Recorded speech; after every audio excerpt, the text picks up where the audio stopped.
This is Ms. Davila, and I am part of the Futurology team. This is the entire Futurology team from our Capital Unified School District.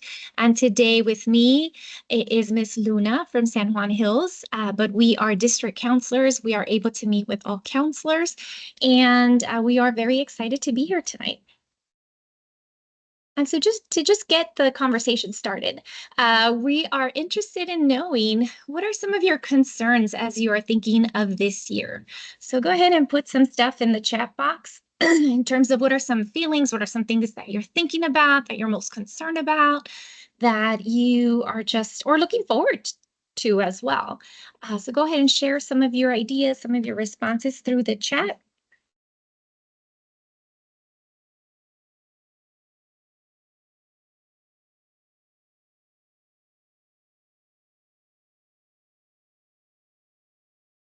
Okay.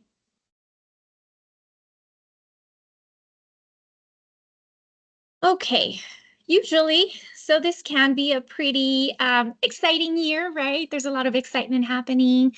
There is also a lot of nervousness, feeling nervous about what is to come. And what I found throughout my years of working with students and parents is that a lot of the nervousness and stress really comes from not having a full picture of what to expect. And so we're going to do our best tonight to kind of provide you just an overview of what's to come. As it relates to college applications, we're going to go over the application requirements. We're going to talk about californiacolleges.edu and that very awesome account that every student in our district has access to. We're going to review application deadlines. We're going to talk a little bit about testing and how to approach that as you're working towards your college applications. We're going to touch on financial aid, letters of rec, essays, and we're going to go over some resources. So it's a very general overview. And then we'll go over some upcoming events that are going to focus a lot more on some of these topics. We also want to mention that we do work closely with our College and Career Advantage colleagues, our CCA program. And so they, along with our futurology counselors, live at each campus's College and Career Center. And so this is the rest of our colleagues who are part of the CCA side of the College and Career Center. So they are great resources to have and to seek out, especially for those of us who maybe need to work on a resume, for example, or need some support to identifying a future career goal. They are excellent at helping with finding internships as well. So definitely a lot of great resources available on our school campuses.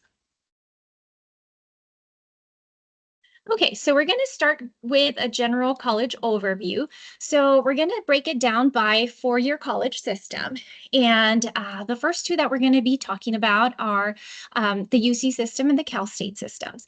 So our UC system includes a total of 9 campuses. Technically, it's 10, but only 9 that high school students can apply to and, if admitted, can attend immediately after high school. And UCs typically do offer undergraduate as well as graduate programs. They are very much research focused in their teaching and learning approach. And they do offer more, they do more of a comprehensive review when students are applying to their universities and the readers are reviewing applications. And we'll talk a little bit more about what that means, comprehensive.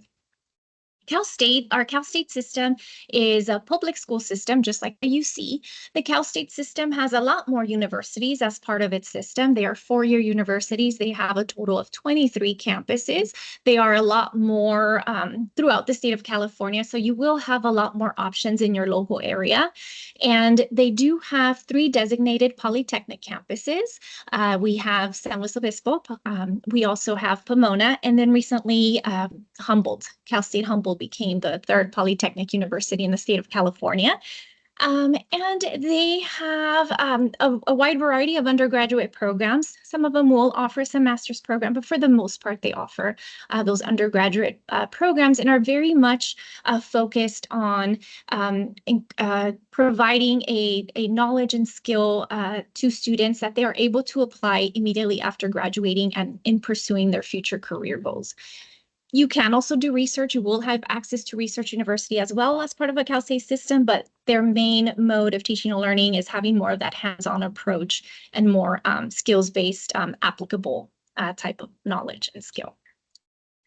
And then as we move on to our community college system, this is another public institution type of colleges offered in California. There are a total of 116 campuses throughout the state, and these are for the community. So they are offered everywhere. And they have a wide range of opportunities for all types of students, for students who want to start off their pathway to transfer to a four-year college. There are also opportunities for students who want to earn a two-year degree, a local college two-year degree, or for a student who is seeking a certificate, a specific career-focused certificate or degree. They are also accessible at our community college systems. Some have recently started offering bachelor's degree, which I think is fantastic. One example is Santa Ana College. Santa Ana has an automotive technology program that is coming soon, and they already have an occupational studies as well as paralegal studies bachelor's program. And Cypress has a dental hygiene program for bachelor's degree, which is fantastic. It's a great way to start working on that four-year college while also getting a very much more affordable option. There's also what's called a TAG, a transfer agreement guarantee, and an associate degree for transfer option. So these are guaranteed pathways of admission from a two-year community college to a four-year Cal State or UC system. So our community colleges definitely have something available for all types of learners. And of course, they have the first 2 years of tuition free for new students, first enrolled in college students. So that's definitely an opportunity that at least I have noticed at my site, a lot of students and families take advantage of that. And all of the awesome transfer opportunities available. And of course, we have trade and technical schools in California as well that will focus on specific careers. There are both nonprofit and for-profit options. Some examples do include UTI, Universal Technical Institution, New England Culinary Institute. So these are some examples of some very specialized trade technical schools that exist in our area. And then, of course, we have our private and out-of-state schools. So our private schools tend to be smaller in size, and there are over 100 of private schools in the state of California, and thousands worldwide. They often have their own scholarships that they are able to offer students, and in a much smaller environment in comparison to the larger public schools. And every campus is very different. So their review process through the admissions process is very different and unique to each campus. And then we also wanted to highlight our Western Undergraduate Exchange Program, or the Western Undergraduate Exchange Program, also known as WUE. And WUE is essentially a tuition discount program, and it is available through 15 states that participate in that program. And 170 institutions are part of WUE. WUE is specific based on campus and major. And so we do encourage you, if you are keeping the cost of a college education in the back of your mind and you want to be as financially responsible as possible as you move on to your next steps of your education and training, check out the WUE schools and the programs that do get the lower tuition rate. And this is not a scholarship, so this is a tuition discount. And so some campuses may also offer additional scholarships that the student might qualify for. And so we definitely want to make sure that you're aware of those because there are some awesome opportunities available through the WUE program. Okay, and so where do our CUSD students go after high school? We have 87% of CUSD seniors go on to some type of college. We have 48% that will choose to go directly into a four-year university, and 39% that will decide to start off their education at a California community college. And this is just students moving on. We do have students who will get into a four-year university, but choose to go the transfer pathway and save some some of that 2 years worth of tuition. The remainder of our students do continue with other post-secondary options. We have 0.3% that go on to the military. About 2.7 decide to go straight into the workforce full-time. And 2.9% that do decide to go onto a trade or technical specific type school. And 24% of our high school students in our district are first generation college going students, which means that they are the first in their family to work towards a 4-year degree. Their parents did not earn a 4-year degree. And so we wanted to just share some information so that you know that there's something out there for everyone. And we are here to support you identify what is your goal, your next step, and help you get there. So in terms of application requirements, every school has very different requirements. And for the most part, when we talk about Cal States and UCs, you'll often hear the term A through G requirements.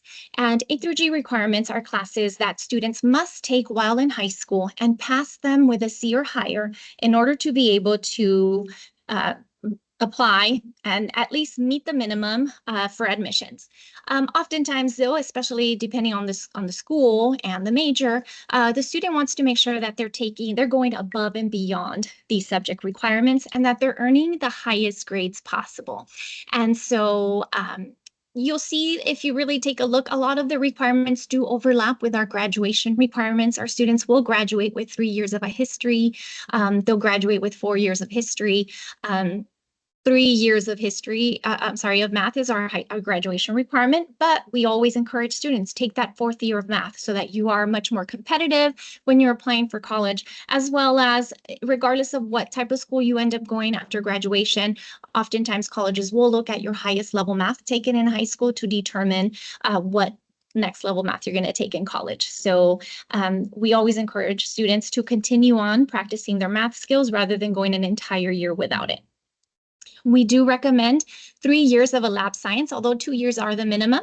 The reason is, again, if you want to be as competitive as possible, especially for those of us going into a STEM-related major, I always recommend take 3 to 4 years of science. Those of us who want to be open to applying to out-of-state or private schools, sometimes those schools will ask for a 3rd year lab science. And so I always say, just go ahead and add it. It's great knowledge to have, and it keeps a lot of doors open for you. A world language, 2 years are the minimum required for Cal State's UCs. We do recommend 3 to 4, again, to stand out and demonstrate that you've gone above and beyond. And some out-of-state private schools may require a minimum of 3 years. So remember, with privates and out-of-states, it really depends on the institution.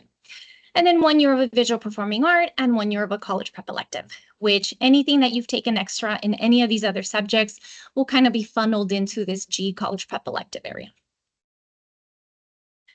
So types of admissions. We have colleges that will do what's called a holistic or comprehensive review, where they will look at multiple parts of that make up the student as a whole. So that will include, first and foremost, grades, their GPA, any exams such as advanced placement, IB, if the school requires SAT or ACTs. They will also look at extracurricular activities, leadership roles. They'll ask for personal statements and letters of rec. And so there are multiple areas that they're looking at and evaluating a student, not just one. And I do want to just make sure to be clear that UCs and Cal States as of now are not asking for SATs or ACTs. They are an example of the types of institutions. UCs are an example of the types of institutions that do a comprehensive holistic review, but they do not ask for SAT or ACT scores for admissions purposes. And then we have academic eligibility index, so colleges that have already a set kind of formula set out or index already set out where they will strictly evaluate students on their grades, the number of courses that they've taken, the number of honors AP courses that they're taken. So very much based on numerical data, and that's all they're looking at. So one example of that type of institution that reviews students in this way are Cal States and some out-of-state schools as well.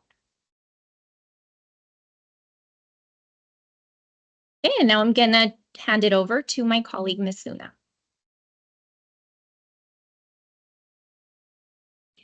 Good evening, everyone. My name is Miss Luna. I'm the college counselor at San Juan Hills High School. So if you are in this room right now, it means you are a parent or guardian of a senior, or you are a senior yourself. So what Mrs. Davila just went over is just a kind of general overview of what you should have received or at least heard between 9th and 11th grade. And so this next section, depending on where you are, where you're listening from, this is going to require to see the screen because we want you to visualize what your students have access to. And if you're a senior, you at some point have heard of California colleges now.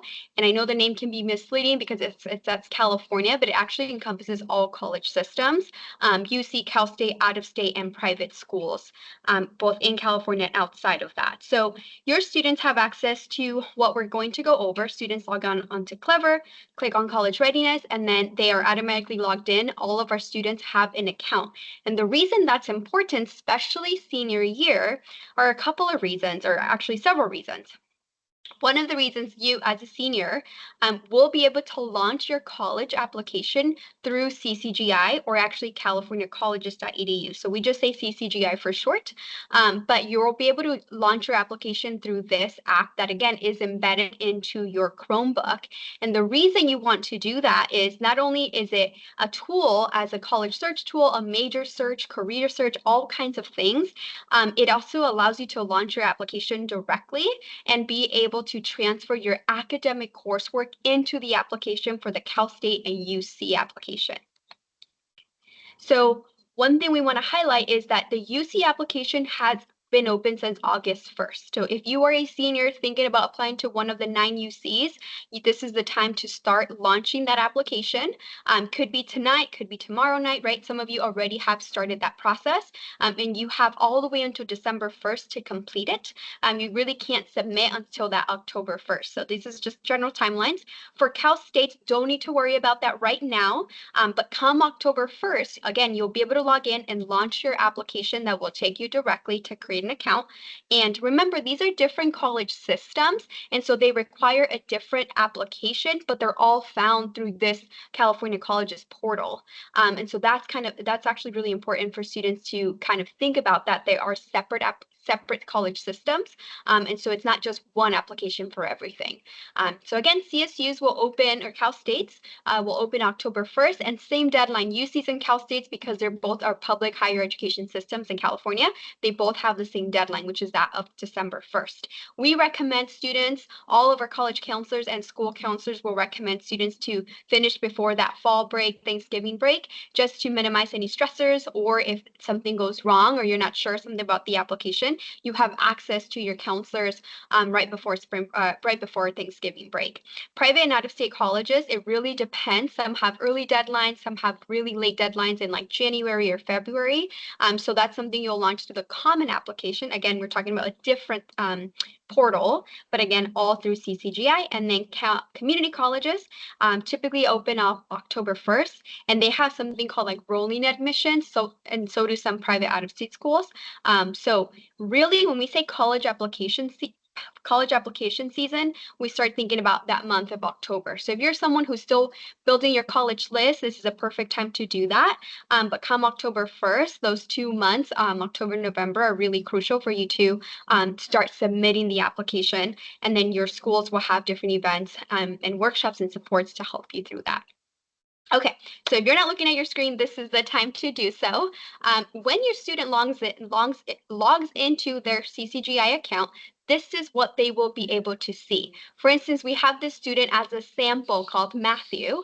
And so Matthew is able to see what his UC GPA will be when he applies to college, because they are taking his academics and translating that from Aries into this portal, which then will translate to the application, right? So it's very linear how that works, and it's by design and intentional to minimize student error and really to minimize student confusion or questions about how to upload their academics into this application. So as you are thinking about building your college list during this month of September, or if you've done so already, you can see this is the GPA. My academic GPA, for instance, for Matthew is 3.4 3.45, and the minimum GPA for a UC is really 3.0, and then for Cal State it's 2.5. So we know that Matthew is on track with his A through G requirements. You can see that down there, subject area progress. And so it's kind of visually easy to see, like this student qualifies for a UC, is eligible for a UC. This does not guarantee admission, but it allows the student and families to know, okay, my student's on track to apply for the UC system. And then it will show you how the student has met those requirements. So that A through G that we say a lot, it just means there's a letter tied to the subject. So for instance, A is history, B is English, C is math, and so on. And so your student can see, how is it that I fulfilled this requirements?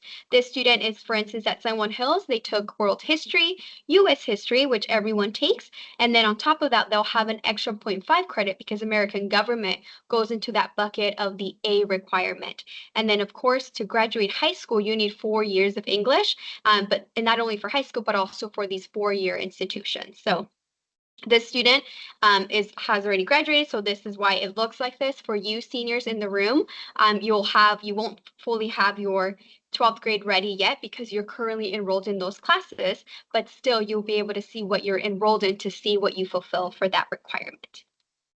Okay, and so another way to view kind of your academic standing, or as I'm building my college list or thinking about, should I apply to that college, should I not? We're going to talk about credential matching in a little bit, but this is another way to review your transcript. Parents, you have this on your Aries portal, right? It's the similar idea as what we just showed on the portal for California colleges, but essentially it lets the student know, well, this student has a Spanish 3, and anything with the P means college preparatory. And then for the Common App, you want to make sure that you report courses. You will report courses without a P next to them as regular standard. So there's a distinction between AP college prep. If it's an AP class or honors, you make sure that you know that. If it's not, it's just college prep, and you'll see that based on that P on your transcript. But again, that California colleges kind of takes this and makes it easier to read for both parent, student, and also counselors alike. But that's another way for you to interpret your transcript. And so as you are reviewing this, right, if you're at home and you have your Chromebook, you can log on right now or right after this meeting and start to see, where do I stand with my A through G classes, courses. So again, A through G is mainly for those UC Cal States, but a lot of private and out-of-state colleges also utilize that, but they can deviate a little bit, like maybe they have 1 less year of math required or 1 more year of language and so on. So kind of A through G is where you start off, and then go from there for specifics for out-of-state colleges or private schools. And as you're thinking about colleges, you want to make sure that you're thinking, or we encourage you to look at social fit, a financial fit, and academic fit, because we know that we love to see these great universities. We know schools like UCLA, UC Berkeley are highly, highly competitive.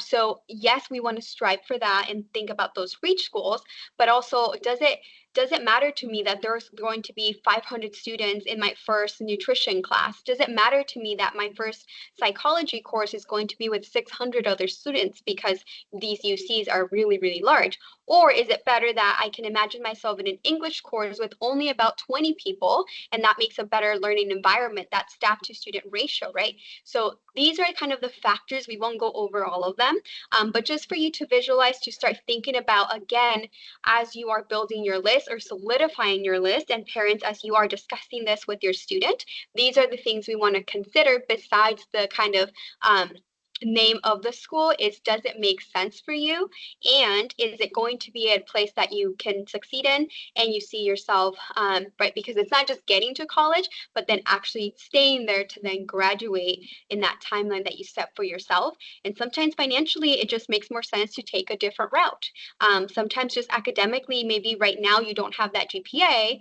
and so you want to start at community college to then transfer, right? All kinds of directions that you can take, and it's really taking ownership of your post-secondary plan, and then letting us help you by considering these factors. Okay, and so credential matching, this is very important as well as you think about building that college list or solidifying your list.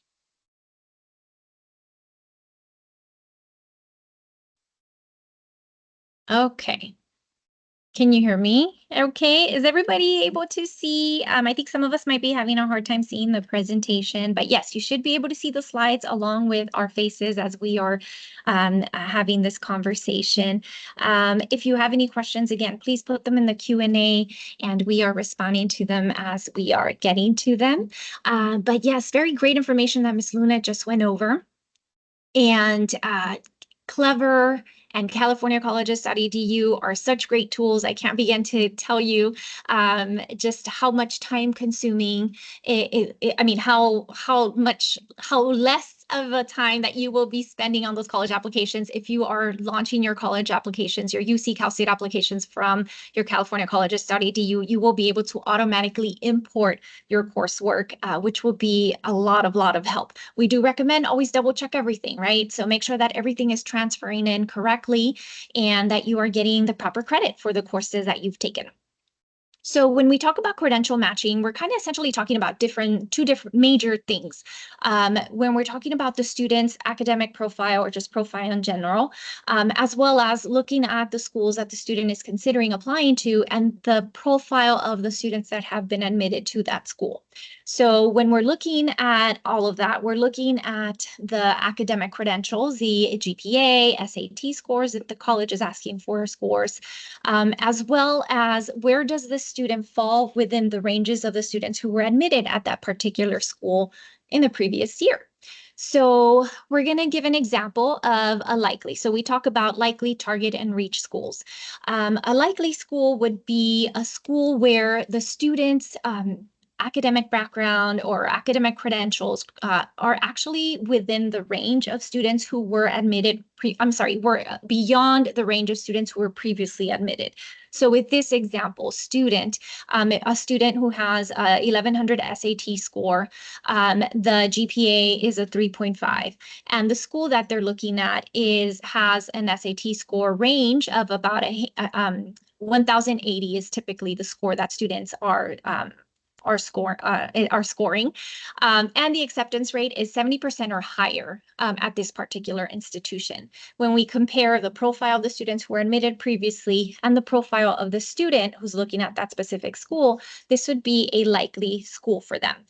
Their SAT score is much higher than 1080, and their GPA is higher than the 3.3 range for that school. And then when we talk about target schools, this is when the student falls right in the middle or fall within the top range of the students who were admitted previously. So for example, this example student, same credentials, SAT score of 1100, 3.5 GPA, but now the school's profile, the students who were admitted previously, SAT scores are higher. So 1200 with a 3.75 GPA. So this student's credentials kind of fall in the middle. So this would be more of a target school for this student. Also, when we look at that acceptance rate, as long as that acceptance rate is anywhere between a 40 to 70%. So we're looking at both the credentials and the acceptance rate for the institutions. Now, a reach school would be a school that has below a 39% admission rate. So if we're looking at schools that have a 5% admission rate, an 8% admission rate, that's going to be a reach school for all students, regardless of their academic history, their academic background, extracurriculars. It's just a highly selective institution. But typically, when we are still trying to get a sense of where you would fall based on your credentials, let's take this example student. Same student, 1100 score, 3.5, and the school they're looking at has a 1300, 1110 to 1300 range of SAT scores and a 3.5 to 4.25. This student's academics are, or credentials are on the lower end of students who were admitted previously. So this would definitely be a reach school. But I would, again, go out and say any school that has a very low acceptance rate is going to be a high reach school for a lot of students. And so when you're creating your college list, we do encourage you to keep all of those factors in mind so that you avoid having all of your schools be on that high reach list, and you're only applying to highly selective schools. We encourage you to make sure that you have some of those target and likely schools based on your profile and then comparing it with those students that were admitted previously. Your final list, we recommend to be anywhere between 12 colleges or less. And make sure it's a balanced list. Really, a few of those reach schools, and mostly have your list of targets be longer or the longest of the three, and definitely have some of those likely campuses. We encourage you to consider some of those social fit factors, definitely the academics. Financial fit is something that, especially in senior year, we really start to look at closely, especially once we start talking about financial aid and applying for scholarships. We want to make sure that you're looking at the school overall and make sure that it's a great fit rather than just looking at the name brand. Oh, well, of course I want to go to this school. It's this type of school. It has this type of reputation. Really do your research. Find out, are you really, is it going to be a good fit for you? Are you going to enjoy being there? Do they even offer the major that you're looking for? So making sure that you're doing that research ahead of time.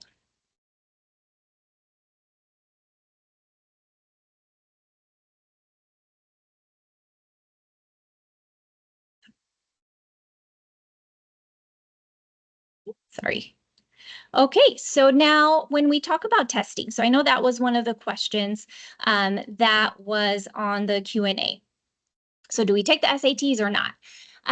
Well, it depends, right? If you are applying to UCs or Cal States, you do not need the SAT or ACT.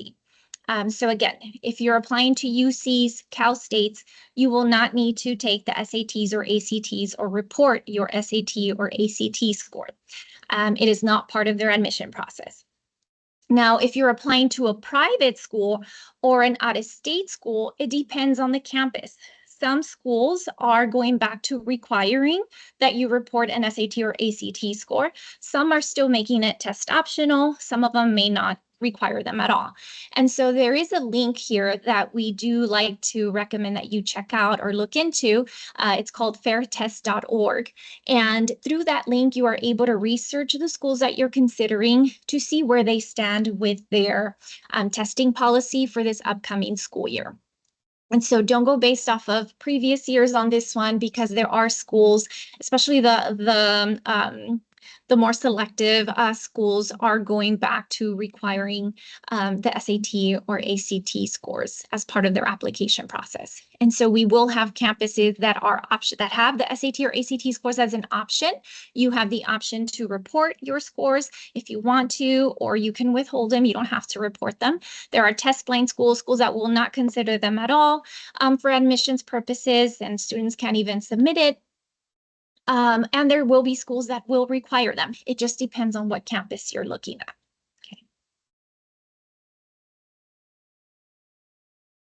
Okay, so now we're going to dive into some letters of recommendation information. So hopefully you're still with us. We know it can be a little challenging when after school, after work, listening to all of this information, but please remember that the goal of this presentation is just to give you an overview, and hopefully there's something that stands out, there's something that maybe you're wrestling with, and that's totally okay. And that's the reason we provide these webinars, but your college counselors are at your campus every single day to ensure that your questions get answered, right? If you're thinking, wait, I got lost between the reach, target, and likely school, that's okay. At least now you know how to go about building that college list, or different factors to look at as you're thinking about that.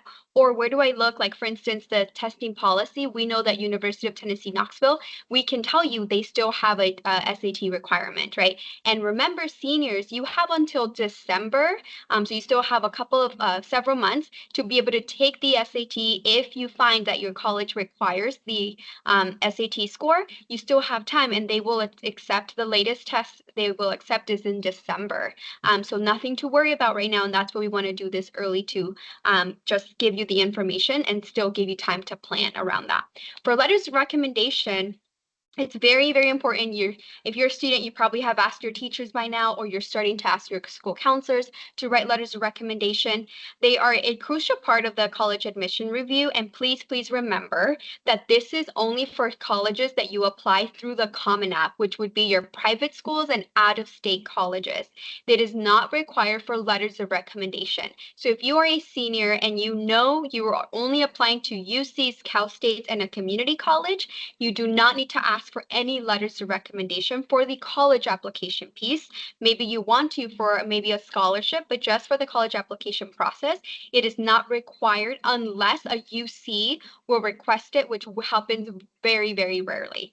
But in the college application time, no need to ask anybody for a letter of recommendation, but that is not true for colleges on the Common App who do require and just provide more context about your and character, can speak on your character and the things that you've done outside the GPA. Because remember, college admissions readers are looking at your application. They have your credentials. They know your GPA. They know what courses you took. They know what extracurriculars you took because you're going to be listing that. So they want to see what else did you do outside of this? What is something that they can highlight, your recommenders can highlight for us to be able to see you as a student, because not always do you have the chance to interview.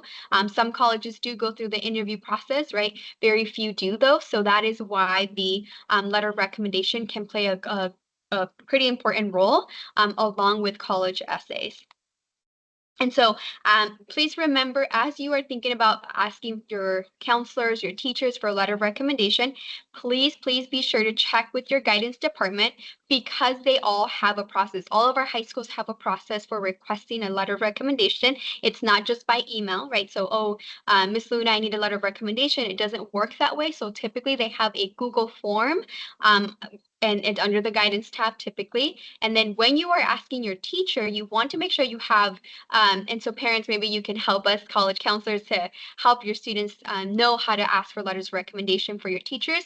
If it's due next week, you don't want to wait until Wednesday of the week before to ask for a letter of recommendation. You want to make sure you talk to your teacher in person, let them know the schools you're planning on applying for, and then there's something called like a brag sheet or a resume that you can give your teachers to just, again, provide more context. And then you want to make sure you follow up, and then you're actually going to add them in the common application. So it's kind of a three-parter. You want to make sure you talk to your teacher in person and they say yes. Then you want to give them a brag sheet or resume, and then you're actually going to add them on the common app. So that's important, because if you miss one of those three steps, then you're not going to be sure, did they receive it? Did they write my letter right? So those three steps are important. And so make sure you are talking to the people. It could be a coach, and a student just asked me this today. Oh, my teacher's not here anymore. Can I still ask? Yes, you can still ask. It's anybody but a family member that can speak on behalf of all your achievements and really your character, any strengths, any areas of development. Those are things that are going to be important. And so kind of a visual of what that looks like on the Common App if you haven't started already. Again, you're still within time. No one is behind. I know our seniors are starting to feel like, oh, my friend is doing this, my friend is doing that. It is a good time come September 1st to start getting everything together, gathering what you need to start the college application, okay? So you will be able to see on the Common App where you can ask for recommenders, and it's going to ask you to provide their email and name. So that is why you want to talk to them beforehand, before you ask them, so that they don't get that teachers or counselors are not receiving a random email. And again, that's standard practice at all of our high schools, but just check specifically for your high school what the process is like and where you can find that Google form. We're going to transition now, just for time, is just to be mindful of your time, and I know we have Q&A going on. So for college essays, works a little bit differently. For Cal States, let's just say Cal States and community colleges do not have a essay component. So no need to worry about that. Now, I'm only speaking to the audience right now who are thinking about applying to a UC or a private out-of-state college. So if you're applying through the Common App, there are 7 prompts. You have to select one, it's 650 words, to provide context to the admission reader.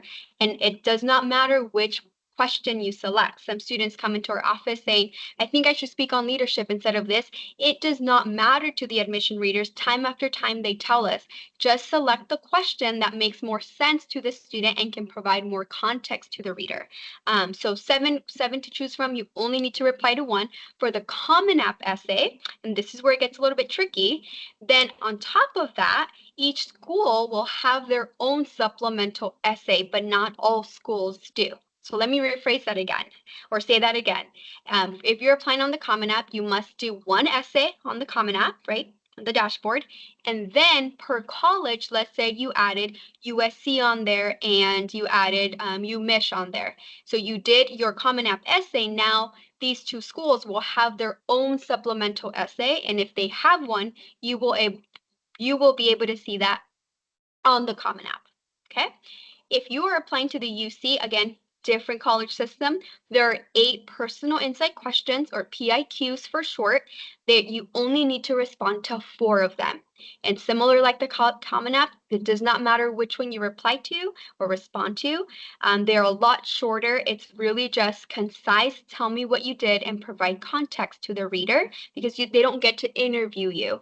And so it's only 350 words, and it's very important that you're direct and to the point, because they don't have the time, you don't have the space to provide a lot of context, right? So kind of the less is more when it comes to UC's PIQs. And we can tell you our team are experienced UC admissions readers, so we are able to speak on the we're able to speak on this because we are part of the team that reads it for some UCs. And again, a reminder, no need to stress if you're like, I'm for sure going to Cal State or community college, no essay component. So make sure that you are taking your time with these college essays. That is another piece, another way that your college counselor can help you is through college essay review. A lot of our campuses host different workshops, either during tutorial time, like at Capital Valley during goal time. San Juan Hills will do it kind of tutorial or lunchtime, or really by appointment. That's another way we can support you, and we'd love to give you feedback on that. And lastly, kind of to wrap up before we go into just Q&A time, financial aid. So I know if I say that word, maybe you're like, what? We have to think about financial aid on top of colleges? Yes, but this is just kind of a glimpse of like what's to come. What we want to say and highlight in today's webinar about financial aid, it's that it's a multi-step process, and it's all done in different sections and with support from your school staff and really your college counselor at your campus. There are 2 applications. You only complete one. So the FAFSA, it is for students that have a Social Security number, and for the DREAM Act, it's students who do not. That's the distinction. They are both going to be open October 1st, and you are applying for the next academic cycle, so 26-27 school year, and then the state deadline is tentatively March 2nd.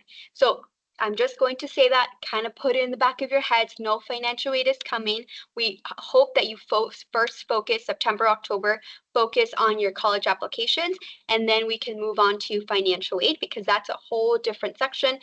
We actually even have a separate webinar for that, just because it's different components and it can be a little daunting, but that's what we're here for, is to just stop and kind of slow down the process and just kind of point your attention to these deadlines and these timelines. So you have plenty of time to complete the financial aid application, because it's not due till March 2nd. Now that's the California deadline. So you want to make sure, if you're applying to out of state, that you double check what that state deadline is for other schools. Or if you're applying to an early decision, early action school, they might want you to submit your financial aid. For instance, USC might want you to submit your financial aid application in November. So those are the kind of specifics that you want to not only check on your portals online, but also check with your college counselor, because they can give you pretty solid advice as to where that what those timelines are. But typically the student would be able to see that on their own. And that also is true for the CSS profile. It's a separate kind of financial aid overview. Only some schools have to fill this out. So just make sure that you're checking with your college counselor or online, so that you don't miss any important deadlines. So I'll leave it at that for financial aid, because that is a different conversation. That's going to be a different webinar. Again, just today was a general overview. And so our upcoming events, we are so excited that we are having the college fair once more, our annual college fair. But this time, so if you're writing things down, maybe you have your cell phone. I know students like to just use the apps on not even paper and pen anymore. Please write down the October 4th is our college fair, our district-wide college fair. And this year, it's actually on a Saturday.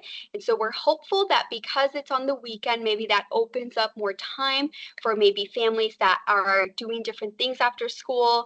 We typically have it on Mondays, but this will be our first time. This will be on a Saturday, and we still have all the same colleges coming, similar colleges from last year.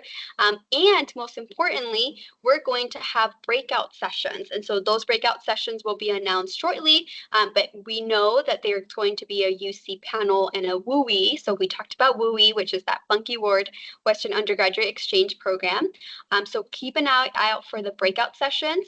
And then later next month in September, if you take the month of September to start your college essays, we are going to be doing a whole separate webinar, similar style like today, focusing on just what's needed, what is a good kind of what a good essay has, things to avoid, do's and don'ts for both the UC PIQs and the Common App essay, which are two different things and almost kind of different styles of writing just because you have different space. So that is coming up on September 24th at 5:30 p.m.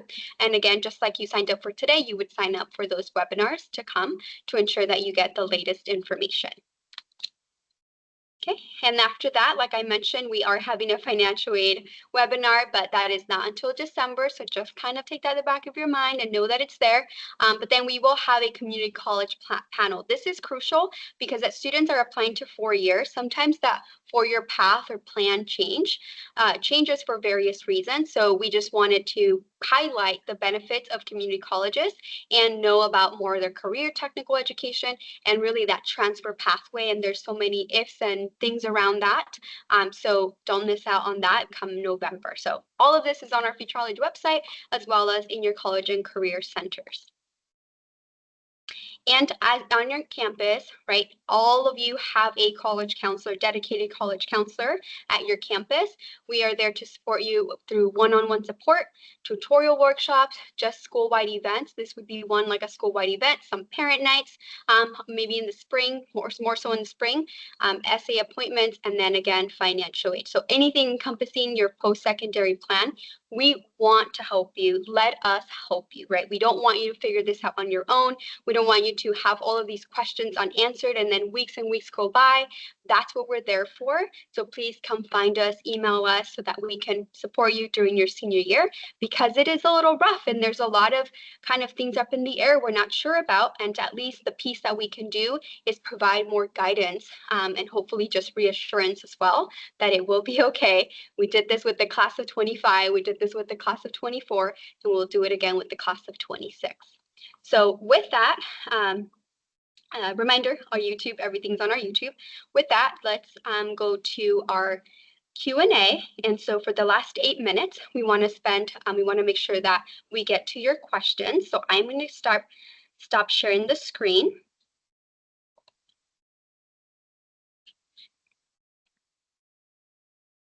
Okay, so this is that piece of this is that piece where we get to kind of interact with you via Q&A and make sure that we are getting to the things that you want to talk about. So if you don't have any other questions, thank you for joining us. We're going to stick around to answer these questions. So there was a question on here about if a student wants to graduate and take a year off, and then goes on to a junior college or community college, can they still apply through the Common App? And if the student decides to apply as a transfer student to a private or out-of-state school, then yes, at that point, they would be using the Common App to apply as a transfer student. And they would be able to apply up until that point for scholarships that are available to community college students, to transfer students, and any scholarship that might be available at the site that they're specifically applying to. So there are scholarship opportunities available for students as early as high school, seniors, after graduation. And so I know that was another one of the questions on the Q&A was related to scholarships. Where's a good place to go look for them? I always recommend start off at your school site's guidance and then scholarship webpage. So under guidance, all of our school sites has a scholarships page where you get access or you can see what scholarships are offered in your local area. And I know at Capistrano Valley High School, there is a list of sites, like just popular scholarship search websites. And so one that is pretty common is fastweb.com. One that I always recommend students that they check out is the Big Future College Board scholarship feature. You can log into your account and it will help generate any scholarships that might meet the profile characteristics that you created on your profile when you created your account. And so that's another good way to search for various scholarships. And I always recommend apply, no matter how small or how big. A lot of times the smaller sized scholarships have less students applying for them. And so the pool of applicants isn't as big. And so just apply to as many scholarships as you're able to apply. Let's see, I think anyone, go ahead. Yeah, so this is a wonderful question, and I'm glad that someone in the chat is bringing this up. And so when we talked about A through G, if the student is missing an A through G requirement, whether it's English, math, history, do they still apply through the 4 years and then provide completion of information at the end of the semester? So technically, no senior right now is fully A through G. The reason we say that is because, for instance, your English 4 or AP language literature, you haven't completed that yet. So what colleges will look at is the quality of your senior year and the classes that you are enrolled in for senior year. And so they are making a decision based on self-reporting, based on what you self-reported. So yes, if you're not fully A through G, which again, no senior technically is, but in the classes that you enrolled in will give you full completion of A through G, then yes. Where things don't align well is if your student is a senior, has never taken world language, and is not enrolled in world language, that student is not eligible for is not on track with their A through G requirements. And so this is not something that they would be able to report later on. I mean, they would, if the student, they'll say, I don't have a world language, then the student would not be admitted because they don't have the minimum requirement. So just to clarify, yes, you will provide proof of completion at the end, so long as you fulfilled everything you possibly can up to junior year, and the classes you are enrolled in senior year fulfill the whole sequence of being on track with your A through G requirements. Great question. Yes, so remember to report all of your classes, including whatever you're taking during senior year at your high school, as well as community college courses. Okay, remember that, that's important. And any previous community college courses taken. So we have a question about launching through California Colleges Study.du. Is it mainly to track your application and to automatically add your course info, grades, and honors AP? If you do launch it, can you still access your regular UC-CSU account in the UC-CSU websites, or does it restrict it to only the California Colleges Study.du website? So the California Colleges Study.du website is more of a support tool. So yes, there's this feature where you can launch college applications, but there's also a college search, career inventories. There's a lot of resources that are available to students as early as middle school. Now, once they get to senior year, it is definitely a pretty awesome tool in that you are able to launch your UC and Cal State applications from there. And once you create your account and access the applications, you can import your coursework, which will save a lot of time and effort. Now, let's say you are working from someone else's computer and the student isn't able to access their Clever.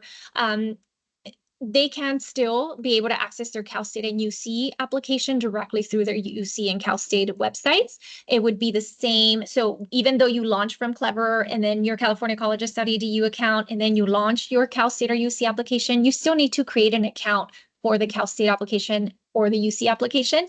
And so those login credentials are going to be the same whether you launch it through CCGI or individually through the website for either the UC or the Cal State application. So the response is, no, it's not limited. You won't be limited to only accessing it through California College of Study DU. We encourage you to launch it from there. If you didn't launch it, it's okay. Launch it now and log in using the same credentials you had already created. And then later on, you can log in using any computer, any device. I hope that answered that question. And another question about Common App or California colleges. So again, the California colleges is just to launch the application. It's a one-stop shop for everything, financial aid, college applications, different lessons on there. So you go on there, launch your application. Then it will redirect you to the actual application portal. So either way, the student is ultimately working through that systems portal, but it ensures that the student then transfers their coursework for UCs and Cal State. So students still create the account per system. This is just the starting point is California colleges. So we apologize if we didn't say that correctly, but California colleges is the starting point to launch, and then it redirects students to go where they need to go. So to apply for early action decision, you just need to make sure that you know the deadlines. If it's November 1st for an early action or decision, that's you applying early action, right? That's you applying early decision, and it is through the Common App. UCs do not have early decision or early action, so you just have to check if your school, private, out-of-state colleges, do have early decision, early action. So something like Stanford, for instance, right? So you'll know what the deadline is on the Common App for early decision, if they have early action, and then for the regular admission cycle, that will tell you on there. So it's not like a separate application that you say, yes, I want to apply early action. It's you simply fulfilling that fulfilling that deadline and getting your application in before it moves on to regular decision timeline. Yeah, when you're filling out the Common App and you're working on the college specific portion, that is one of the questions it's going to ask you, like what major, what program are you wanting to study? It's going to ask you which application cycle are you applying for. So that's how it'll let you know like which deadline is the early action or early decision deadline for whatever school you're applying to. So once you start working on it, the application will adapt to your responses and provide you the information that you need. But if you can't find that information, come see us so that we can also kind of guide you through where to find it. Okay, we are at the 6:31 mark, so we love to honor your time, and so we are so grateful that you joined us today. It appears some people couldn't hear us or could not see the presentation, but again, if you registered, this will be emailed to you, so tell your friends and family that couldn't make it today that this information will be available if they registered, or where else can they go find this information? Well, go to your college centers and then we'll have it. All of our college counselors work together as a team, and so we have access to the same material. We all have access to this presentation, not just Mrs. Davila at Capo Valley or myself at San Juan Hills, right? At Dana, San Clemente, Aliso, they all in Tesoro, they all have the same presentation. So it will be emailed to you. More questions, please, we love questions, right? And if there's something that we don't know, we want to make sure you know that we will get you an answer or redirect you to where you can go to get that answer. So we're grateful that you joined us today. It's okay to take a deep breath because it's a lot, but it'll all be done in sections, okay? So we are here to support you, and come see us and email us for more questions. So thank you so much for joining us tonight.